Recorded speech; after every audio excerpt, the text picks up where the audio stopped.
when they were hiding in the cave, they said something to each other that Allah deemed important enough that He should, place it in the Quran, so we could always listen to it and hear it every Friday.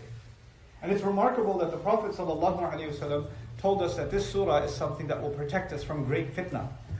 And we have to go back to it in times of great fitna over and over again. And every Friday it's a sunnah of the Prophet ﷺ to recite this surah. So what we learn in this surah has a lot to do with the ummah going through fitna. So every part of it deserves special attention. So what they say to each other, what I read to you, is إِنَّهُمْ إِن يَظْهَرُوا عَلَيْكُمْ. Those people for sure, if they overpower you, if they come over you, if they become dominant authorities over you, يَرْجُمُوكُمْ, they will stone you to death. So if you go back, you're from them, you're their citizen. You're a citizen of that country. You are just like everyone else. You even look like them. But if you go back to them, because the only thing different now is not because you've done some crime or because you've stolen something, because you believe in one God.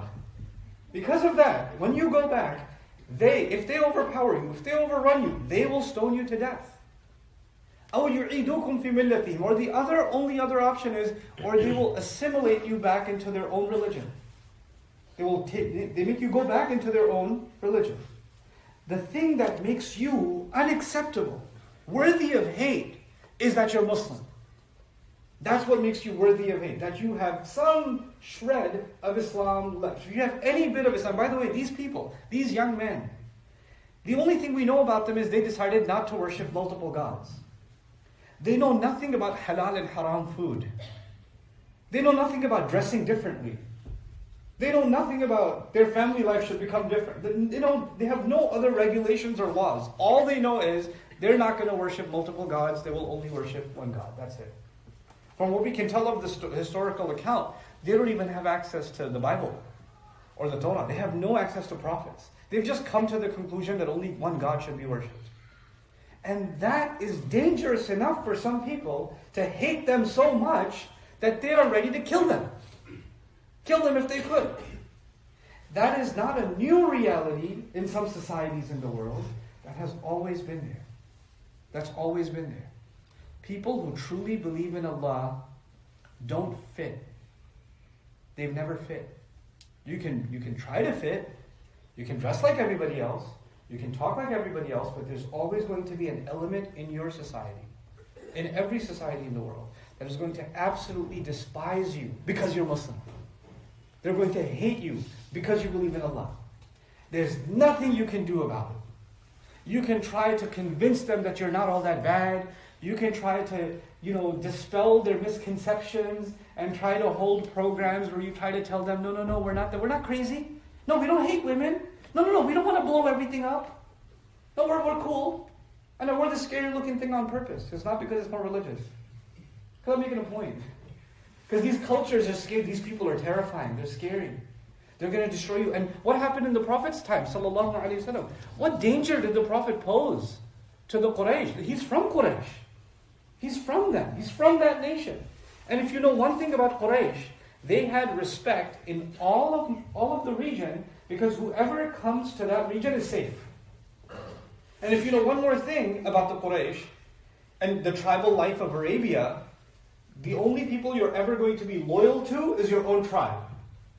So there's two things. Quraysh are special because they make sure that everything remains peaceful inside Makkah. And second, you never hurt the people of your own tribe. You can go to war against some other tribe, but you solve problems. You don't fight your own people. They're willing to bend their own rules, break their own rules, just because the Prophet ﷺ is calling for one God. So the idea, what happens when we go to a society, it's natural. Human beings, we're social, right? So we want to fit in with everybody. We want to be like everybody. We don't want to be the weird people. We don't want to stick out. So a lot of times we start compromising what we look like, what we talk like, who we're friends with, so that we feel like we're more blended in with the rest of society. We're not sore thumbs. We're not that weird. And we think, well, now that I don't call myself Muhammad anymore, I call myself Mo. Or I don't call myself Isam, I call myself Sam. Or I don't call myself Norman. Call me Norman. Let's not, I don't say salam alaikum anymore. I say, hey, what's up? and I change everything about myself, maybe I'll fit better, because then they'll think I'm, maybe they'll think I'm a real Canadian, or a real American, or a real Australian, or I'm a true Indian, or I'm a true this, or true that, or true the other, because I'm going to be like them. This is also a delusion. No matter how much you pretend, there are forces in the world that will always be there. And even if they see one trace of Islam in you, well, you still have a Muslim name. Well, you still identify yourself as a Muslim, even if you just pray on Fridays, that's enough for me to hate you. Some of you know. Some of you work in offices and you go to schools where you've experienced this. There are people, you might not even be that religious, but the fact that you're Muslim is enough that people look at you funny. And some people just have that in them. It's not just the media.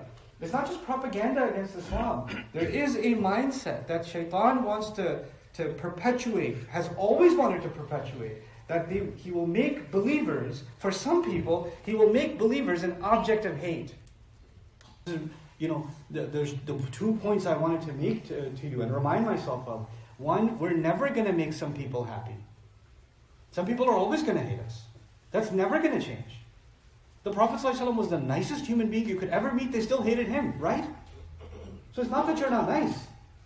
It's not that you're not worthy of being liked, or you're evil in some way. It didn't matter. It's the fact that you have truth, that you carry some reflection of your messenger, sallallahu alaihi wasallam. That's enough for shayateen and those who listen to the shayateen to hate you.